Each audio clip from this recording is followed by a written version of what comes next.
Ros, listening to those bold words from Volodymyr Zelenskiy, who historically has had quite a rough relationship with Donald Trump, do you see any way that he could repair that relationship with Trump?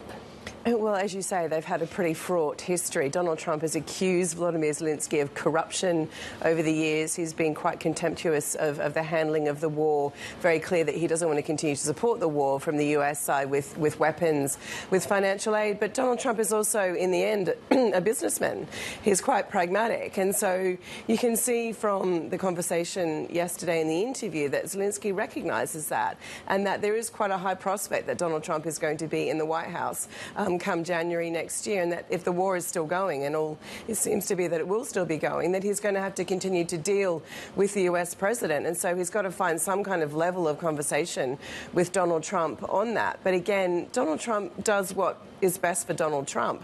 And if you start from that point, when you're dealing with him, maybe there's some way to navigate a relationship that's beneficial also for Ukraine. I mean, when Zelensky's so desperate to hear Trump's plan to end the war, does anyone have any idea, military strategists, for example, what that would actually look like? Well, it's interesting because Donald Trump says he'd end a lot of things quickly also. He would have also ended the war in Gaza pretty quickly, but he doesn't have any plan for that. The only plan seems to be to pull out US military support and financial support. And of course that would leave Ukraine very vulnerable to a quick end to the war, because at that point it gives the advantage to Vladimir Putin. I mean, European weapons and aid going in is not going to be enough at that point. So he seems to be indicating that he would do that, or he'd lean on Vladimir Putin to do something. But all of this would seem to be a solution that involves Ukraine giving up territory, giving up a large amount of land in order to end the war. That would seem to be Donald Trump's plan, at least. They also mentioned a potential deal to send natural gas from Azerbaijan through Ukraine to the rest of Europe.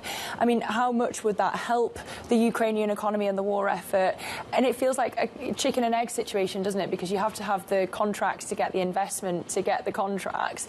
Are we anywhere near that? Is it likely to be forthcoming? Well, it's something we've been hearing about for some months now, and obviously it's because the current transit contract expires at the end of the year, and very unlikely, obviously, to be renewed. So Ukraine has to look for alternate sources of gas to supply through Ukraine to Europe to get that money. And so they're looking around and saying, well, that's one prospect for it. But as you say, we're nowhere near getting contracts done.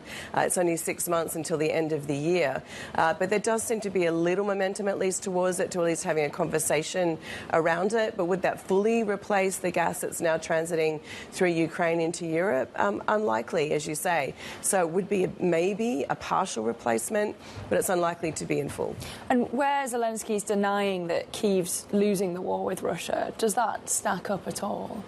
Well, we know that it's become very difficult for Ukraine in several parts of the country. Russia has mounted various fresh offensives. They seem to have gained some ground again, particularly in the east and the south. And these weapons are coming in from the west, but they're still coming in very slowly. And you can see that as time goes on, naturally momentum becomes a difficult thing for Ukraine to continue. And so, you know, we're 2.5 years into a war, and Russia is still holding a large amount of land in Ukraine.